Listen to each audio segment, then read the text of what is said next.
वर्ष 1857 में अंग्रेज फौज के हिंदू सैनिकों ने विद्रोह कर दिया था, क्योंकि उन्हें बताया गया कि कारतूस में गाय की चर्बी लगी है। एक विदेशी आक्रमणकारी की ओर से लड़ रहे हिंदुओं का खून केवल इतनी सी बात से खौल उठा था कि ईसाइयों ने उनका धर्म भ्रष्ट करने का प्रयास किया है। एक सामान्य से सिपाही मंगल पांडे उस क्रांति के प्रतीक बने। बैरकपुर छावनी में उन्होंने ही भारतीय स्वतंत्रता के उस सबसे महत्वपूर्ण संग्राम की पहली गोली चलाई थी। इसी के बाद क्रांति की चिंगारी भड़क उठी थी, जो देखते ही देखते पूरे देश में फैल गई। वो परतंत्रता का कालखंड था, फिर भी समाज में अपने धर्म और आस्था के प्रति स्वाभिमान का भाव प्रबल था।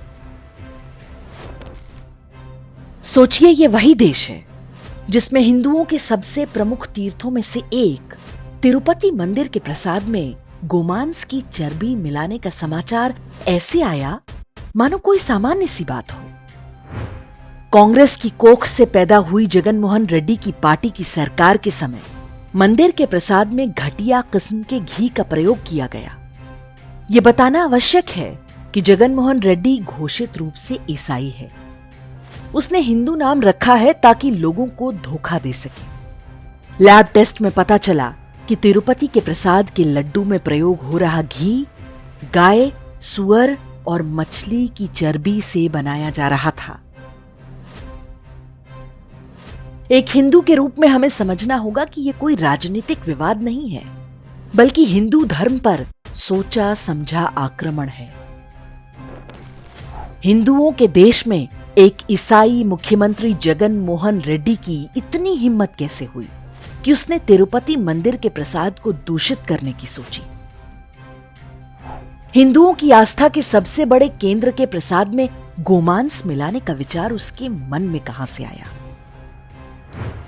जगन मोहन रेड्डी पर सीधा आरोप इसलिए क्योंकि उसने अपने रिश्तेदार वाई.वी. सुब्बा रेड्डी को मंदिर ट्रस्ट का चेयरमैन बनाया था। क्यों न माना जाए कि आंध्र प्रदेश को ईसाई राज्य बनाने में जुटे धर्मांतरण गिरोहों का भी इसमें हाथ रहा होगा। क्या गारंटी है कि जिन राज्यों में हिंदू विरोधी सरकारें हैं, वो वहां के मंदिरों के प्रसाद में ऐसी मिलावट नहीं कर रही हैं? क्या भारत का सेकुलर शासन तंत्र आश्वासन देगा कि भविष्य में किसी विदेशी मजहब द्वारा किसी भारतीय धर्म पर ऐसा आक्रमण नहीं होगा? तिरुपति मंदिर की घटना भारत के सेकुलर सिस्टम का पहला अपराध नहीं है। कुछ समय पहले समाचार आया था कि केरल के मंदिरों में श्रद्धालु जो गोदान करते हैं, उन्हें वहां का सरकारी ट्रस्ट कसाईयों को बेच देता है। मंदिरों की भूमि सरकारों द्वारा हड़पने, बेचने, बहुमूल्य सामग्री और कलाकृतियों की लूट, चढ़ावे का धन चर्च और मस्जिदों पर खर्च करने के समाचार आए दिन हम सुनते रहते हैं। ये स्थिति तब तक समाप्त नहीं होगी जब तक हिंदू मंदिरों को सरकारी चंगुल से स्वतंत्र नहीं कराया जाता। 1857 के विद्रोह के बाद अंग्रेज समझ गए थे कि वे हिंदुओं की संघर्ष की शक्ति को नष्ट किए बिना भारत पर राज नहीं कर पाएंगे। इसके लिए कई उपाय किए गए, जिनमें सबसे प्रमुख था भारतीय राष्ट्रीय कांग्रेस का गठन। एक अंग्रेज अफसर ए.ओ. ह्यूम ने कांग्रेस पार्टी बनाई और फिर गांधी और नेहरू जैसे नेता पैदा किए गए, जिन्होंने अहिंसा और सेकुलरवाद के नाम पर हिंदुओं का ऐसा ब्रेन वॉश किया जिससे हमारा समाज आज तक उबर नहीं सका है। तब कारतूस में गोमांस होने की बात पर गोली चला देने वाला समाज आज मंदिर के प्रसाद में गोमांस होने की बात पर भी खुलकर प्रतिक्रिया नहीं दे पा रहा है। हम गीता में भगवान कृष्ण की शिक्षाओं के अनुरूप सत्य के लिए लड़ना सीखें।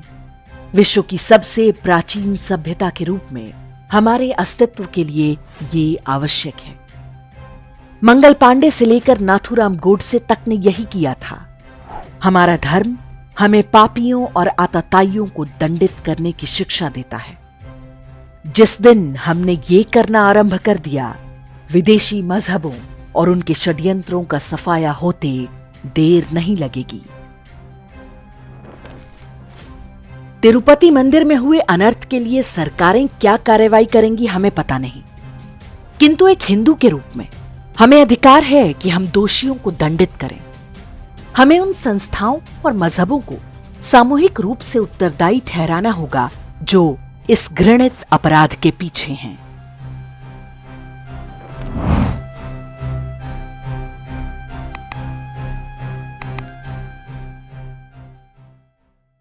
इंडेक्स ऑनलाइन के वीडियो समाज को समर्पित हैं। आप इनको डाउनलोड करके जैसे चाहे वैसे प्रयोग कर सकते हैं। चाहे तो आप हमारे टेलीग्राम चैनल से जुड़ सकते हैं, वहां सारे नए पुराने वीडियो आपको मिल जाएंगे। हमारे सोशल मीडिया लिंक हर वीडियो के डिस्क्रिप्शन में होते हैं। हमारा एकमात्र उद्देश्य हिंदू समाज को जागृत और एकजुट करना है। इसमें सहभागी बने। धन्यवाद।